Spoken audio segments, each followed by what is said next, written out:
Hi, my name's PJ, and welcome to our short presentation. Have you ever wondered how the rich keep getting richer while broke people stay broke and the middle class seems to be shrinking? Well, this isn't nearly as mysterious as it may appear when you examine the specific differences in how broke people, the middle class, and the rich spend their money. Now, this is such a simple concept, yet so profound, it nearly knocked me out of my chair when I finally understood it. I'm going to show you exactly how the rich spend their money, and you can evaluate for yourself why they keep getting richer and the broke keep getting broker, and why the middle class remains so stressed out. Now, to get started, I'd like to review some financial terms we'll be using during this presentation. The terms that you need to be familiar with are cash flow, which means money you bring in, expenses, which means money you spend, assets. Now, this is the most confusing one. You're probably familiar with the traditional definition of an asset, which is something you own or have equity in. However, back in the 1990s, Robert Kiyosaki introduced us to a new definition of an asset in his groundbreaking Rich Dad, Poor Dad series of books. Robert taught us that an asset is something that pays you, and that's the definition we'll be using here. Liabilities is the last term, and it's defined as things that cost you money. As an example, a house is typically viewed as an asset. But can it actually be a liability? Yes. With our revised definition, anything that costs you money is a liability, not an asset. If you have a mortgage, your house is an asset to your banker because it pays him or her every month. But could a house also be considered an asset to you? Yes, in the right circumstances it could, when it pays you money. Let's say you buy a house and you rent it out, and it paid you a positive cash flow every month after all expenses. That would then be considered an asset. Now, one more time with the terms, just to be very clear before we continue. Cash flow is money you make. Expenses, that's money you spend. An asset pays you, and a liability costs you. Now let's take a look at how broke people spend their money. Now, when I say broke people, I'm not referring to the destitute. I'm speaking about that large portion of our society that lives from paycheck to paycheck and who never seem to have any money. In fact, most times there's more month left at the end of their money, and I'm sure many of you can relate to that group. On payday, broke people buy what I'm going to call stuff. Well, what's stuff? Well, that's inexpensive things that people buy that they don't really need to survive. You go into someone's house and you can't find any counter or tabletop space in the whole house because of all the stuff on it. Their house and their cars are full and cluttered with stuff. Well, where do they get all this stuff?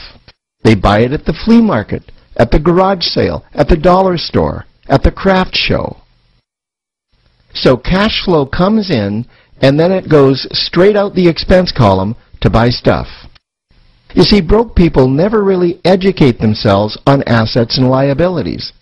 They justify buying all of this stuff by claiming that it costs so little. But over the years, it's all they ever have. The problem is their cash flow never produced or created more cash flow. Now, please understand, I'm not undermining or taking any shots at this or any group. I just see a lot of financial difficulty out there, and it really doesn't need to be that way. Creating wealth isn't a mystery, it's a formula. The only reason someone doesn't create wealth is because they either don't know the formula or they don't apply the formula. Now let's take a look at the middle class. The middle class is the group that society mistakenly thinks are rich. They're not. Yes, they typically earn a six-figure income, and many of them appear rich, but it's what they buy with their money that keeps them prisoners of the middle class. What they typically buy are liabilities. Remember the definition of a liability? Things that cost you. By buying liabilities, the money gets pushed up and out their expense column. Liabilities are items like cars, boats, houses, airplanes, credit card debt. Now let's see just how this happens. The middle class gets a nice paycheck, let's say $10,000 for the month. They then split that down the middle and they pay their monthly expenses with half, and with the other half, they make a down payment on a new car. The car costs $5,000 down, and after they add on the insurance and the maintenance, that liability now costs $1,100 new dollars every single month. A few months go by, and they want a boat, then a vacation home, a Rolex watch on their credit card, a vacation on their credit card. And before you know it, their liabilities have raised their expense levels to near or above their income levels. They actually spend equal to or more than they make. Meaning that they have to go to work and make a certain amount of money every single month just to cover their liabilities. The other important issue with both broke people and the middle class is that normally all of their cash flow is dependent on their own effort. Meaning that they've educated themselves to exchange their knowledge and expertise for someone's money. Also, the money they earn is usually the highest taxed form of income. Here's an example. An attorney is knowledgeable about law, so people pay him or her in exchange for that knowledge on an hourly basis.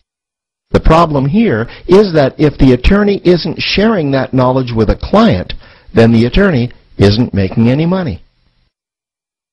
This causes lots of stress and anxiety in their lives.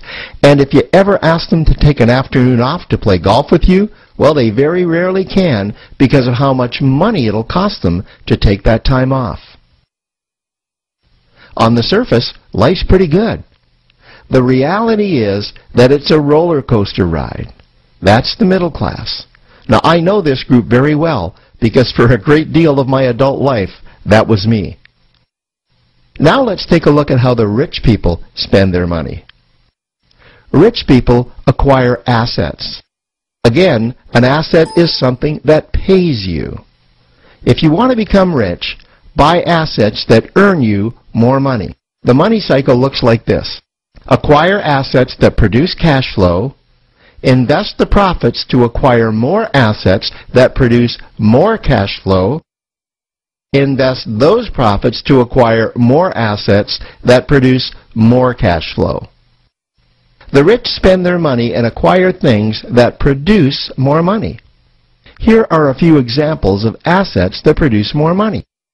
Investments are the obvious ones: stocks, bonds, real estate. Education is another asset. If you learn how to do something that produces more money for you, and you actually do it, that's buying an asset. There's a great quote that goes, "If you think education is expensive, you should see how expensive stupidity is." Another example of assets you can acquire that pay you are cash-generating opportunities, especially those opportunities that can create a passive cash flow. Passive meaning that once you build it up, the money continues to flow whether you're still building it or not. Here's a small example. Let's suppose you bought a pinball machine and you put it in a barber shop, and you don't spend any of the profits. You save them until you can buy another pinball machine and put it in another barber shop. This, by the way, was Warren Buffett's first business. If you don't know who Warren Buffett is, he's one of the top 2 richest men in America.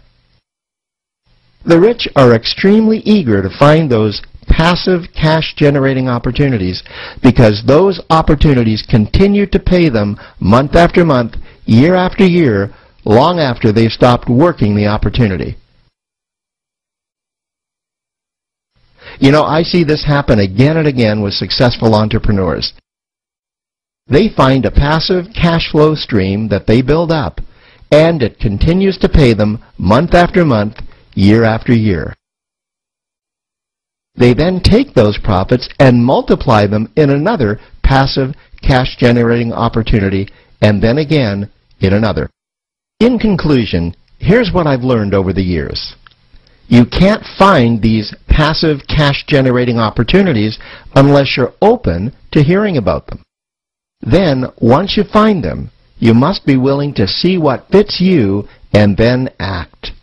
Now, the reason I say this is that I once answered a hokey little ad that I ended up generating 7 figures from, simply because I answered that ad and then took action.